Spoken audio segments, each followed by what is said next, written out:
ആ മഹി വന്നല്ലോ. ഓഫീസിലേക്കാന്നും പറഞ്ഞു പോയിട്ട് മഹി ഇത് എവിടെയായിരുന്നു?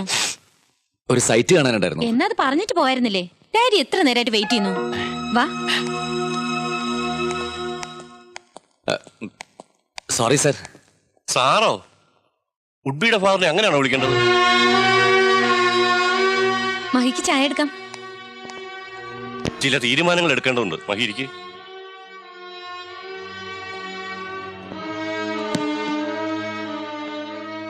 ഒരു രേഖയും ഇല്ലാതെ യാമിനി നിങ്ങളോട് താമസിക്കാൻ തീരുമാനിച്ചപ്പോൾ അതൊരു എടുത്തിയാട്ടവും അവിവേകവുമായിട്ടാണ് എനിക്ക് ഫീൽ ചെയ്തത്.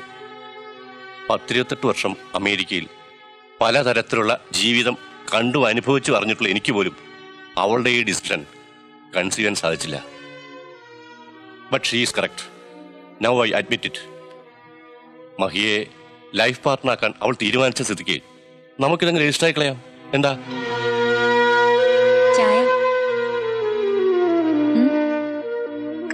ആ തേഴ്സ്ഡേ എനിക്ക് കൽക്കട്ടയ്ക്ക് പോകണം. ഓ, ജോൽസിനെ കണ്ട് ഞാൻ ചോദിച്ചു. ബുധനാഴ്ച നല്ല ദിവസമാണ്. അന്ന് മഹിക്ക് എന്തെങ്കിലും എൻഗേജ്മെന്റ്? അല്ല, എൻഗേജ്മെന്റ് ഉണ്ടായാലെന്താ? ഇത് മാക്സിമം 1 മണിക്കൂറത്തെ കാര്യമല്ലേ ഉള്ളൂ. രജിസ്റ്റർ ഓഫീസ് വരെ ഒന്ന് ചെല്ലണം, ഒപ്പിടണം. വിശ്വാസം തെറ്റിക്കണ്ട. ജോൽസൻ പറഞ്ഞ സമയം തന്നെ ഡാഡി ഫിക്സ് ചെയ്തോളൂ. ഞങ്ങൾ റെഡി ആയിരിക്കും അല്ലേ? ഓക്കെ, അപ്പൊ 11 മണിക്ക് തന്നെ ആയിക്കോട്ടെ. ഞാനൊരു 10:30 മുമ്പ് രജിസ്റ്റർ ഓഫീസിൽ എത്തിക്കോളാം.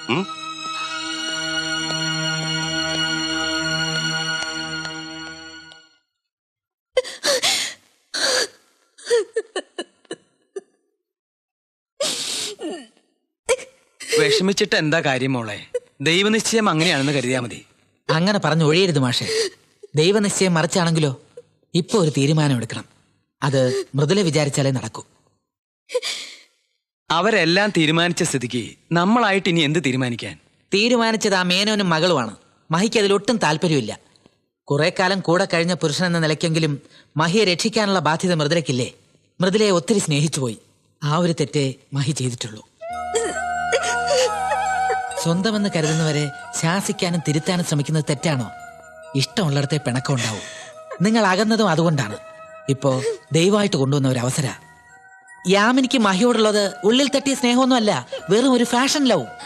ഫാഷൻ ആണേലും അല്ലേലും ചേട്ടന് ഇഷ്ടപ്പെട്ടത് കൊണ്ടല്ലേ താലി പോലും കെട്ടാതെ അവള് കൂടെ താമസിക്കാൻ തയ്യാറായത്. അയ്യോ, അത് ഇഷ്ടപ്പെട്ടത് കൊണ്ടൊന്നുമല്ല. വീട് പണി തുടങ്ങുന്നവരെ ബോറടി മാറ്റാൻ ഒരു സങ്കേതം വേണം. അതിന് അവള് കണ്ടെത്തിയ ഒരു മാർഗം അത്. അമേരിക്കയിലൊക്കെ എങ്ങനെയായിരുന്നെന്ന് ആര് കണ്ടു? അങ്ങനെയാണെങ്കിൽ വിവാഹത്തിന് സമ്മതമല്ലെന്ന് ചേട്ടന് തുറന്നു പറയായിരുന്നില്ലേ? അതെ, അപ്പൊ അവന്റെ നാവ് എവിടെ പോയി? അന്ന് മഹി ഇവിടെ വന്നപ്പോ മൃദുല ഒരു വാക്ക് പറഞ്ഞിരുന്നെങ്കിൽ ഇങ്ങനെയൊന്നും സംഭവിക്കില്ലായിരുന്നു. ഇപ്പോ സ്വന്തമായിട്ടൊരു തീരുമാനം പോലും എടുക്കാനാവാത്ത വല്ലാത്തൊരു മാനസികാവസ്ഥയിലാണ് മഹി. എന്നെ മനസ്സിലാക്കാൻ കഴിഞ്ഞില്ലെങ്കിലും എന്റെ മനസ്സിൽ ഇപ്പോഴും ചേട്ടനേ ഉള്ളൂ. ചേട്ടൻ മറ്റൊരാളുടേതാവുന്നത് എനിക്ക് സഹിക്കാനും ആവില്ല. പക്ഷേ ഒരു പെണ്ണിനെ വേദനിപ്പിച്ചിട്ട് ചേട്ടനെ വീണ്ടും സ്വന്തമാക്കാൻ ഞാനില്ല. പ്രൊബേഷൻ പ്രഖ്യാപിച്ചുകൊണ്ട് ഒരു പുരുഷനോടൊപ്പം താമസിക്കാൻ തയ്യാറായ ഒരു പെണ്ണിന് വേദനയോ? ഫോർമലായി ബന്ധം വേർപെടുത്തിയെങ്കിലും ഞങ്ങളുടെയൊക്കെ മനസ്സിൽ ഇപ്പോഴും മൃദുല തന്നെയാണ് മഹിയുടെ ഭാര്യ. ഒരു ഭാര്യയ്ക്കുണ്ടാകേണ്ട വിവേകം അന്ന് മൃദുല കാണിച്ചില്ല. ഇപ്പോഴെങ്കിലും അത് കാണിച്ചില്ലെങ്കിൽ പിന്നെ ദുഃഖിച്ചിട്ട് കാര്യമില്ല. ആ തന്തയും മോളും കൂടി മഹിയെ ട്രാപ്പിലാക്കുന്നതിന് മുമ്പ് ഒരു തീരുമാനം എടുത്തേ പറ്റൂ.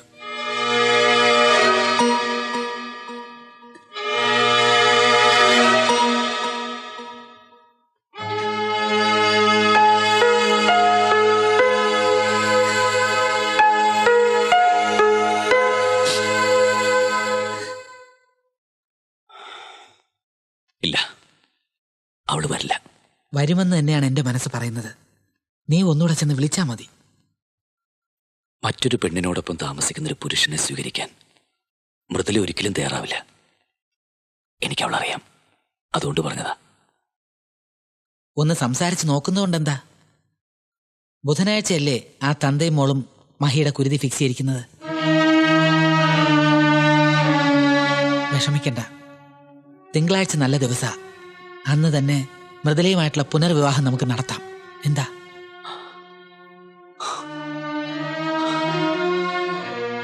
പൊരുത്തക്കേടുകൾ ഏറെയുണ്ടെങ്കിലും യാമിനി ഒരു പെണ്ണ. എന്നോട് ഇഷ്ടവും വിശ്വാസവും ഉണ്ടല്ലേ. കൂടെ താമസിക്കാൻ തയ്യാറായത്? നീ പറഞ്ഞു വരുന്നത്? മൃദുല ഒരിക്കലും എനിക്ക് മറക്കാൻ കഴിയില്ല. അവള് വീണ്ടും എന്റെ ജീവിതത്തിലേക്ക് കടന്നു വരണേ എന്നുള്ള പ്രാർത്ഥനയുണ്ട്. പക്ഷേ അത് മറ്റൊരു പെണ്ണിന്റെ ശാപം ഏറ്റുവായിക്കൊണ്ടാവരുത്.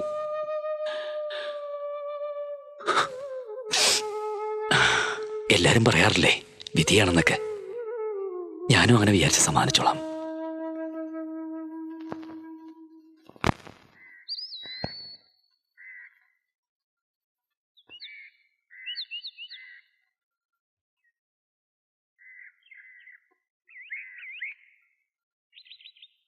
എനിക്കൊട്ടും താല്പര്യം ഉണ്ടായിട്ടല്ല. മഹിയുടെ ഭാഗത്തു നിന്ന് ഒരു സാക്ഷി വേണമല്ലോ എന്ന് കരുതി മാത്രമാണ് ഞാൻ വന്നത്. മൃദുലയെ വിവരം അറിയിച്ചോ? അറിയിക്കാതിരിക്കാൻ എനിക്ക് കഴിഞ്ഞില്ല. എന്റെ അവസ്ഥ ഫോണിലൂടെ ഞാൻ അവളെ അറിയിച്ചു. എന്നിട്ട് അവളെന്ത് പറഞ്ഞു? ഒന്നും പറഞ്ഞില്ല. റിസീവർ താഴെ വയ്ക്കാതെ ഏറെ നേരം നിന്നു. 11 മണിക്കെന്നല്ലേ പറഞ്ഞത്? 10:45 കഴിഞ്ഞിട്ടും കാണുന്നില്ലല്ലോ. വല്ല ട്രാഫിക് കുരുക്കിലും പെട്ട് വരാതിരുന്നാ മതിയായിരുന്നു. 11 മണിക്ക് കണ്ടില്ലെങ്കിൽ അത് പറഞ്ഞെങ്കിലും ഒഴിയായിരുന്നു. എങ്ങനെ ഒഴിയാൻ? ആണ്ടബാധ കൊണ്ടേ പോവും.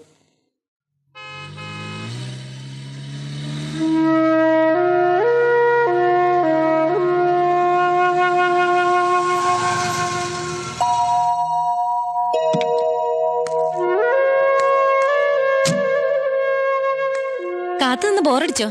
ക്ഷേത്രത്തിലൊന്ന് കയറി അർച്ചന കഴിച്ചിട്ടാൻ വൈകി. എന്തൊരു തിരക്കാ. ഡാഡി ഇപ്പൊ എത്തും. അതുവരെ വെയിറ്റ് ചെയ്യണമെന്നില്ല. ഫോർമാലിറ്റീസ് ഒക്കെ നടക്കട്ടെ.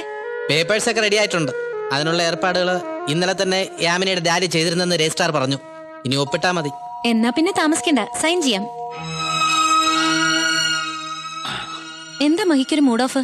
രണ്ടാം ഘട്ടാണെങ്കിൽ സന്തോഷിക്കേണ്ട സമയല്ലേ ഇത്? വരൂ.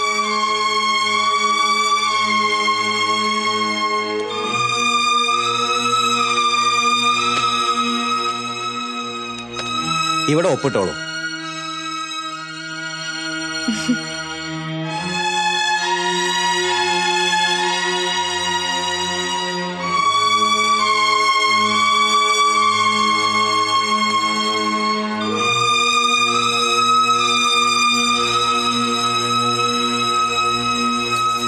ഇനി വരന്റെ ഭാഗത്തുനിന്നുള്ള സാക്ഷിക്ക് ഒപ്പിടാം.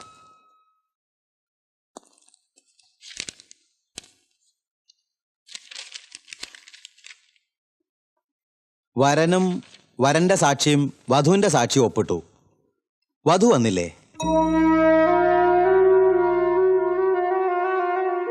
One minute.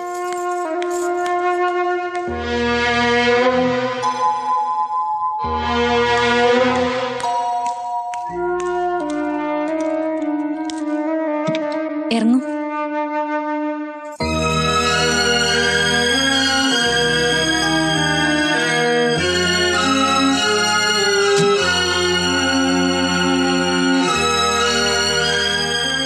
മഹിയുടെ മനസ്സിൽ എന്നും മൃദുലയ്ക്കേ സ്ഥാനമുള്ളൂ എന്ന് ഞാൻ മനസ്സിലാക്കി. അമേരിക്കയിലെ ബന്ധങ്ങളുടെ തകർച്ച കണ്ട് വളർന്ന എനിക്ക് നിസ്സാര പ്രശ്നങ്ങളുടെ പേരിലാണ് നിങ്ങൾ അകന്നതെന്ന് മനസ്സിലായി. കെട്ടിടത്തിന്റെ പ്ലാൻ വരയ്ക്കുന്ന പോലെ നിങ്ങൾ ജീവിതവും മുൻകൂട്ടി വരച്ചുപോയി. അതിലേക്ക് ഭാര്യയെ കൊണ്ടുവരാനുള്ള ശ്രമത്തിലായിരുന്നു നിങ്ങൾ. മുറിയിലെ സാധനങ്ങൾ അല്പമൊന്ന് സ്ഥാനം മാറിക്കിടന്നാലോ, ചീപ്പിൽ മുടിയിരുന്നാലോ ജീവിതത്തിൽ ഒന്നും സംഭവിക്കില്ല.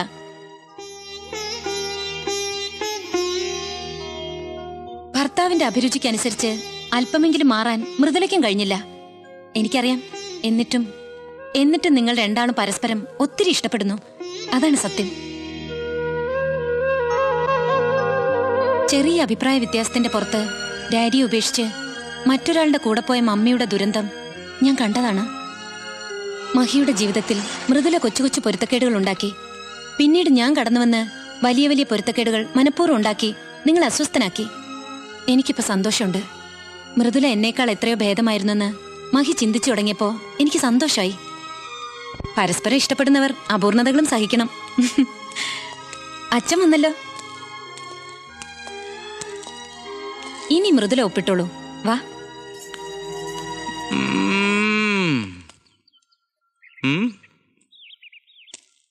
വരടോ.